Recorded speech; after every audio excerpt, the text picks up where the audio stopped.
बाबा साहब भीमराव अंबेडकर जी के परिनिर्वाण दिवस के अवसर पर आज हम ग्वालियर की मशहूर हस्ती डॉक्टर हरिचंद पपरिया जी से आज हम बातचीत करने आए हैं। आइए सर से परिचय लेते हैं। और मित्रों, आज विश्व रत्न डॉक्टर भीमराव अंबेडकर साहब का परिनिर्वाण दिवस है और आज के इस परिनिर्वाण दिवस के उपलक्ष्य में मैं एक ही बात कहना चाहूँगा कि बाबा साहब की जो इच्छा थी, ये देश समता, समानता, एकता, भाईचारा एवं न्याय पर आधारित व्यवस्था इस देश में काबिल हो। और इसीलिए उन्होंने इस संविधान के अंदर जो दुनिया के 60 से ज़्यादा संविधानों की स्टडी करने के बाद में और यहाँ की परिस्थितियों को ध्यान में रखते हुए, संस्कृति को ध्यान में रखते हुए भारत का संविधान बनाया था, जो एकता मूलक था, समता मूलक था। खड़ी व्यवस्था जो मनुस्मृति की ब्राह्मणवाद की थी, उन्होंने उसको व्यवस्था को समान कर दिया। उनकी ऐसी इच्छा थी कि हर आदमी मान सम्मान से जिंदगी जिए, सबको बढ़ने का मौका मिले, बराबरी का मौका मिले।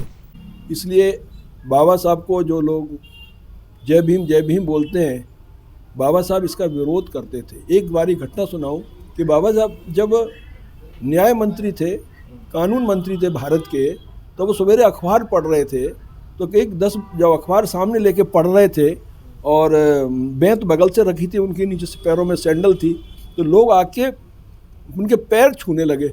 उन्होंने लोगों को नहीं देखा, वो अखबार पढ़ रहे थे, आगे सर्दियों के दिन थे, धूप थी सवेरे की, और देखा तो एक के बाद एक लाइन लगने, लोग पैर छूने लगे। तो उन्होंने अखबार हटाया, बोले अरे इतने लोग। तो उन्होंने बेंत उठाई और उनमें लोगों में बेंत से मारा, लोगों को भगाया।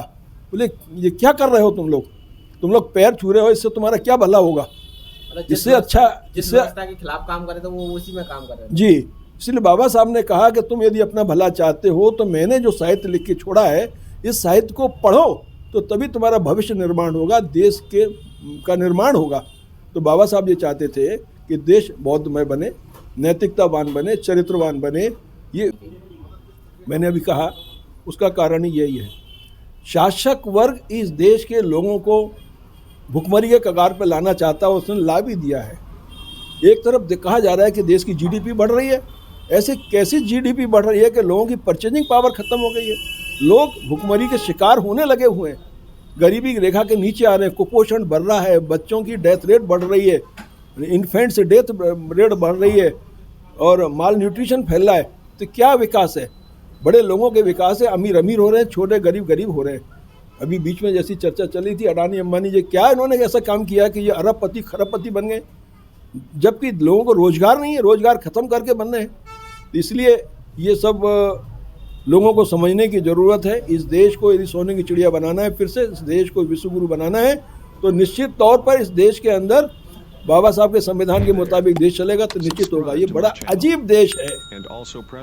हम महिलाओं की, लड़कियों की इज्जत की बात करते हैं, पढ़ाने की बात करते हैं।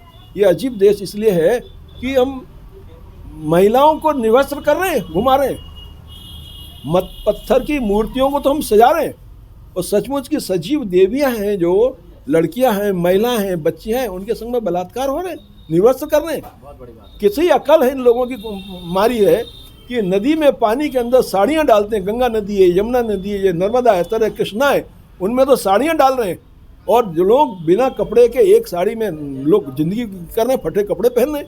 ये अजीब देश है और लोग यही बनाए रखना चाहते हैं, और इसलिए ऐसा हो रहा है। तो शासक पार्टियों का ये षड्यंत्र है, जो जनता को समझना चाहिए। वो आपको गरीब बनाए रखना चाहते हैं, आपसे वोट लेने के लिए आपको बदहाल रखना चाहते हैं, भुखमरी के कगार पर लाना चाहते हैं, जिससे मजबूरी आप उनको वोट देते रहें और वो शासन करते रहें। दोस्तों, एक बहुत बड़ी बात आज सर ने कही है। उन पत्थरों की मूर्त पे साड़ियाँ पहनाते हैं और जो सच्ची देवियाँ हैं उनके वस्त्र छीनते हैं। ऐसे लोगों को जानने पहचानने की बहुत आवश्यकता है। सर, बाबा साहब के चरणों में 2 शब्द और आप कहना चाहेंगे परिनिर्वाण के दिवस के अवसर पर? बाबा साहब के बारे में उनका इतना ऋण है कि जो कहने को कोई शब्द बचते नहीं है, बोलते ही रहो उनके बारे में। तो मैं सीधी सी बात कहता हूँ कि बाबा साहब का मंत्र था, शिक्षित होके संगठित होइए और संघर्ष करिए। शिक्षा केवल ये नहीं है कि डिग्रियां ले ली, डॉक्टर, इंजीनियर, प्रोफेसर बन गए। ये तो पैसा कमाने की विधा है, कला है। शिक्षित वो है जिसमें तर्क करने की बुद्धि है, अपना भविष्य जानने की बुद्धि है, दोस्त और दुश्मन की पहचान करने की जिसमें अकल है। जो ऐसा है तो क्यों प्रश्न करे। ऐसी बुद्धि जब आदमी आती है और तभी आदमी संघर्ष करता है और तभी आदमी आगे बढ़ता है। इसलिए बाबा साहब का जो मूल मंत्र था, शिक्षित करिए, लोगों को शिक्षित करिए, उनको संगठित करिए और संघर्ष करिए, यही एक मूल मंत्र है। इससे हम आगे बढ़ सकते हैं। ये कह के मैं अपनी बात समाप्त करता हूँ। बाबा साहब के चरणों में मेरी हार्दिक शुभांजलि है, मेरी आदरांजलि है। बाबा साहब के इसको केवल फंक्शन ना बना के उनके विचारों को घर घर तक जाना चाहिए, उसको उनका साहित्य पढ़ना चाहिए। दोस्तों, बाबा साहब ने कभी नहीं कहा कि आप मेरी मूर्तियाँ बनाकर उनको पूजने का काम करें। बाबा साहब ने कहा मेरे विचारों को पूजने का काम करें। मैंने जो संघर्ष किया है, मेरी समाज ने जो संघर्ष किया है, उस समाज के संघर्ष को लोगों तक उजागर करें, उनके संघर्षों को आगे बढ़ाने का काम करें। इसी के साथ BMP न्यूज़ चैनल को लाइक शेयर सब्सक्राइब जरूर करें। बहुत बहुत धन्यवाद।